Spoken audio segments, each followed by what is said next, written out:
For centuries, the story of the Trojan War lingered in the realm of myth, something that might resemble an event, or even multiple events, that took place in the long-forgotten history of the ancient Greeks and the city of Troy itself. Archaeologists believed it never really existed. They dismissed it as a mere figment of artistic imagination by ancient Greek writer and historian Homer.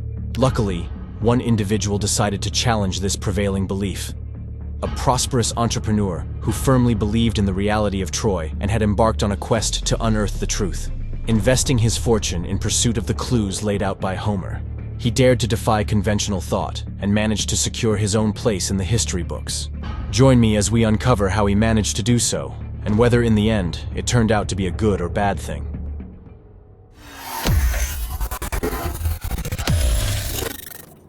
As time inevitably marches on, it is our stories that keep us going. They celebrate our heroes, teach us right from wrong, and show us who we should strive to become. They give us ideals worth fighting for, but also the strength to prevail when the going gets tough. One of the first epic stories ever to be written down is the famous epic of the Trojan War, supposedly written by Homer in the year 700 BC, around 500 years after the event actually took place. This just goes to show how important this story actually was to the ancient Greeks. For 500 years it was told and told again, until Homer decided to write it down in his own words. It is an epic tale of love and war. The Prince of Troy, named Paris, eloped with a Greek queen, Helen, considered to be the most beautiful woman in the world. He took her back to Troy, where his father Priam ruled as king. Helen was married to Menelaus, king of Sparta, but it would be his brother, Agamemnon, who would lead an army and sail to Troy on 1,000 ships to have his revenge upon the Trojans for their offense. A 10-year war would ensue, ending with the fable of the Trojan horse, which still resonates with us, even today.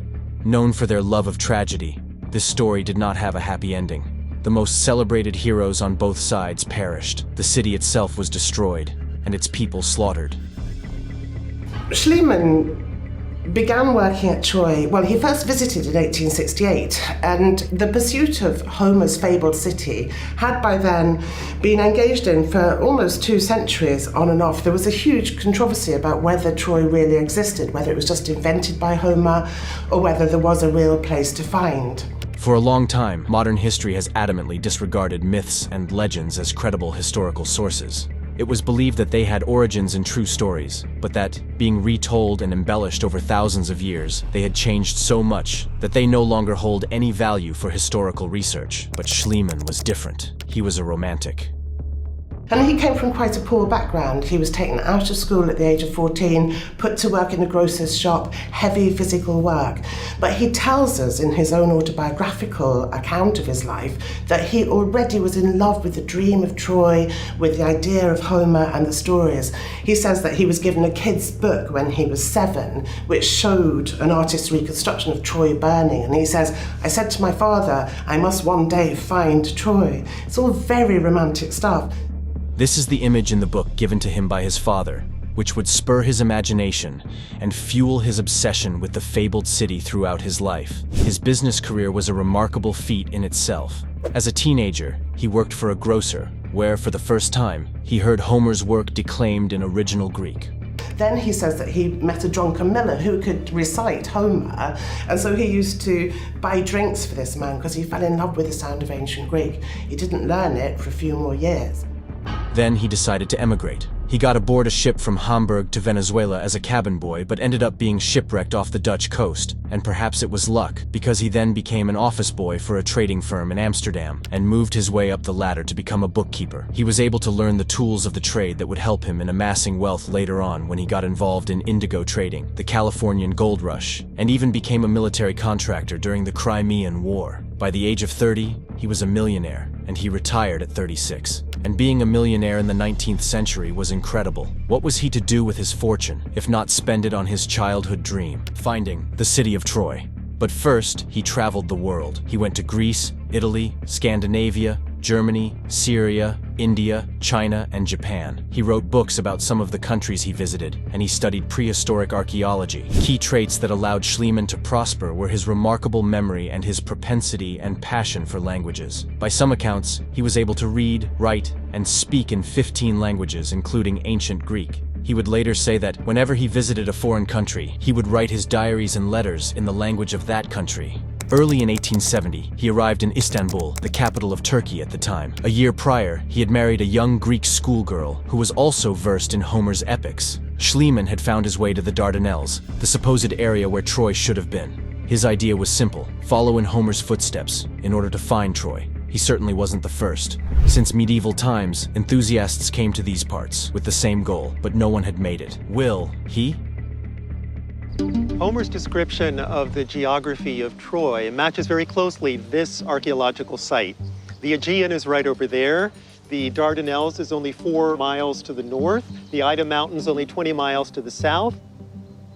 And the island of Tenedos is just over there. Actually, Schlieman had some help. In 1869, he met Frank Calvert, an English archaeologist. Calvert had done some minor excavations at the hill of Hisarlik in Asia Minor, and he convinced Schlieman that there he would find his proverbial Holy Grail. Hisarlik was a man-made mound, and in 1871, Schlieman started digging feverishly, which, in hindsight, was his biggest mistake. Then, deep in the mound, 30 feet below the Roman city, he came across the ruins of a prehistoric citadel. It had a paved ramp leading up to a gate set in a massive fortification wall. Perhaps he thought this was Homer's Scaean gate, through which Hector had spurred his chariot down from Priam's palace. The place was tiny, only 100 yards across, but it lay covered in a mass of charred debris. It had been destroyed by war. In 1873, after mercilessly digging through the hill, he uncovered fortifications and the remains of a city of great antiquity. The treasures he found had him convinced this was the Troy described in the epic. He was convinced that he had finally achieved what no one ever could. I confess, wrote Schlieman, that I could hardly control my emotions when I saw it.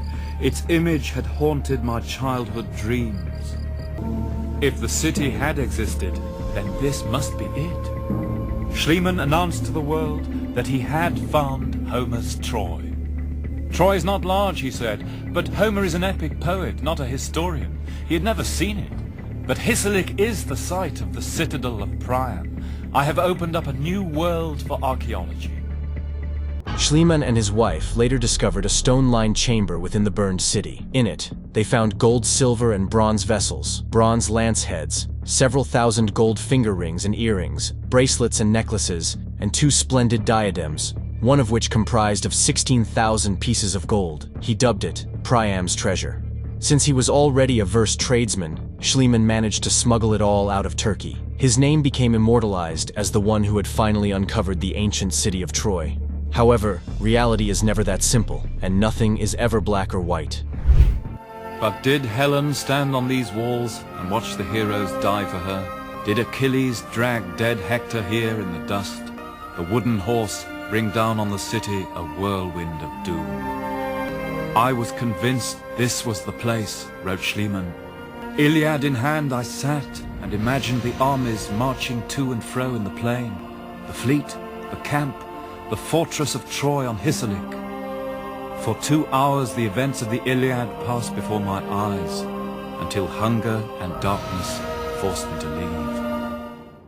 Schlieman did indeed manage to find the location of ancient Troy, but subsequent excavation with modern technology resulted in the conclusion that he had run through several layers of the location with utter disregard. The treasures he excavated, later labeled as Troy I, were in fact remnants of a much older civilization. Homer's Troy is believed to have been in Layer 6, dated around 1500 to 1000 BC. It now lay in the dust pile that Schlieman had disregarded so recklessly. He claimed he had identified at least 4 ancient cities below the Roman fort on top, but he paid no attention to them because all he found there was pottery and strange, primitive objects. Homer's Troy had to be full of gold, not clay pots. So he kept digging, disregarding hundreds of years of history. Then he finally found it, or at least that's what he thought. At that time, archaeology was a young science. There wasn't any real methodology to it yet. And, even though Schlieman's drive to discover Troy resulted in him destroying it, as well as other layers of the settlement, his books and news articles spurred interest in archaeology like never before. It is now believed that Calvert was actually instrumental in locating Troy. Schlieman just had much more means at his disposal to do large-scale excavation.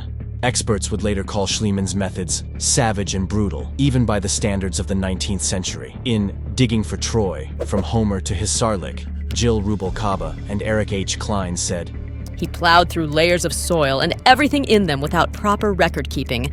No mapping of finds, few descriptions of discoveries. Historian Ernst Baltrusch further warns that every archaeologist today will warn against using Schlieman as an orientation because he did not stick to the standards of archaeology at the time. the businessman, nonetheless, became a symbol of romance and excitement of archaeology, but also a warning tale that research should always be done properly. A classicist named Kenneth Harl once joked that Schlieman accomplished what the Greeks could not. He finally leveled the walls of Troy to the ground. What do you think about Schlieman and his quest for Troy? Was he a hero, albeit with flaws, who managed to achieve what no one before him could? Or was he a menace who ruined priceless historical artifacts in pursuit of his personal dreams? Let me know in the comments, and I will see you next time.